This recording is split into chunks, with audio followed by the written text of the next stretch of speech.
Hey everybody, I'm Curtis, and this is Kurt's Garage. I just wanted to start this video out by saying thank you to those of you who like, comment, and subscribe and actually watch my videos. I think I'm up to 180 subscribers now, and I just wanted to say thank you to all of you. It's more than I ever thought I'd have. And thank you to those of you who actually give me the constructive criticism, because I know my videos aren't the greatest, but I'm trying. It all started out with me just making videos because I was doing this stuff anyway, and said, figured someone else would want to be doing something like this, so if I could help someone out, cool. If you're here just to watch it, cool too, thank you. So now into the video. For those of you who don't know, this is my 1996 Dodge 3500. That's a 12-valve P-pump Cummins. It has MV 4500, MP 241 DHD out of a 98 up transfer case. So I rebuilt the transfer case that was for an automatic. I rebuilt it for a manual. The transmission, I rebuilt that from 2-wheel drive to 4-wheel drive. All that really consists of is just replacing the main shaft. Now when I was doing that, something got hung up and it fell about 1 inch and it broke a tooth off of the counter shaft for third gear. This was my own vehicle at the time, so I just said screw it, went ahead and ran it. It came back to kind of bite me in the ass. It tore up third gear, so I have to take it out, rebuild it again, which is not too hard. Now that I've done it, it's actually pretty easy. So I just have to get up the money to be able to do that, and more importantly, the time. I plan on doing a new frame. This frame is actually bent. It was cracked right there. See how bad it was? I welded it up so that it would, because every time you try and turn the steering wheel or anything, it would just split open. So we welded that shut, and you can see how bad that it actually is. It's about 4 inches bent up. You can really tell right here. It's tearing up the headlight, and you can see that the grill sits down way in it. So I would like to try and find a cabin chassis frame, because the 2500 and 3500 frames are identical for these trucks.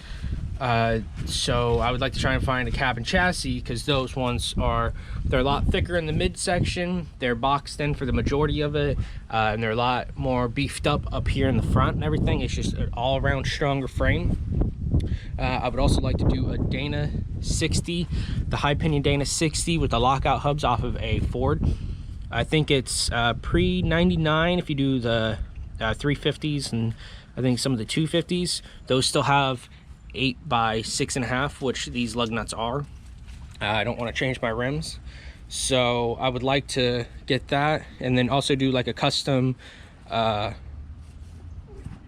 also do a custom 6-inch lift up in the front, because I'll have to cut all the mounting brackets off of the axle anyway.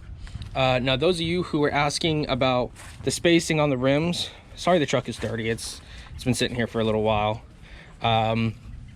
They are ET 227 for the rears. I'll post pictures of the front and the rear.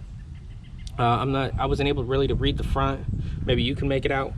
I do plan on going to 37s. I would have liked to do 38s, but those are the 13.5 wides, and I don't know if I'll have much room left in here, and I don't want to run a spacer because these are already got a pretty nasty offset, and I don't have to run a spacer, which is nice.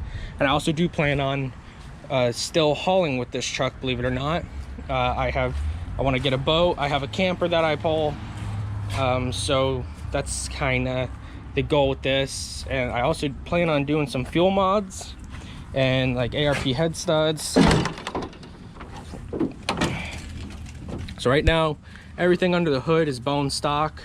I got one good battery and one Walmart battery. So I plan on doing some bigger injectors, bigger turbo. Right now I got the HX35, I believe, and I'd like to go up to the HX40. You can get that with the smaller exhaust housing, the 16 instead of the 18. Still has the same horsepower output, it just spools faster and it's better for low end, which is where I like to keep it. I probably will still do a governor spring just for fueling, maybe some pump mods, and just simple stuff. Down the line, I would like to do an AFC live.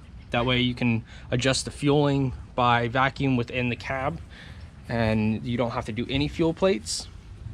That's pretty much where the truck sits. So I plan on getting a new frame and a front axle. And once I do that, I'm gonna hopefully get those all welded up and how I want them. And then I will get them sandblasted, powder coated. And then I plan on taking the cab, the bed, fender, everything off like I would for the frame swap, but then go buy a different paint, the paint code I want to use. It's a Acra paint. It's called Apex Blue Pearl, and it's just a beautiful paint, and that's what I'd love to have this truck, because I don't see many of these in blue. So once I take it apart, I will probably go through piece by piece and try and make it as perfect as I can. You know, do the whole inside. I'll plan on pulling the dash out, and I would like to do basically the 4th gen. So 4th gen, I want to do it to 4th gen seats, the whole dash and steering wheel, just a couple other things. And I would like to retain the factory 4th gen gauges. That's going to be the biggest thing for me. I've talked to some guys that are really good with computers and software, and I think we might have a plan to be able to keep the factory gauges as well as the factory 4th gen light switch, because these are 12 volt, and I think the 4th gens are like a 2 volt that basically go to the ECU, and the ECU turns everything else on. So I think we might have that figured out. And biggest thing is vinyl flooring, because I hate carpet in trucks. It's nasty. So that's the plan. And when it's all out, you know, pull it all out, pull the windows, everything, paint everything, whole inside, outside, just make it a perfect truck. That's pretty much where the truck sits right now, and my plans with it down in the future. Like I said, I've been pretty busy, and when I do have time to work on stuff, it's been this usually. I got this super cheap. I had to pull the whole interior out of this because it was full of mold, because the sunroof leaked really bad. Now I have to pull the motor out of it to replace the timing chains and reseal the whole engine, which you guys will be seeing that soon. So thank you guys for watching, and again, thank you for those of you who like, comment, subscribe, watch my videos. Leave a comment down below. What do you think of the way I do my videos? If I can do anything better, I'd like to hear the feedback. Thank you guys. I'll see you next time.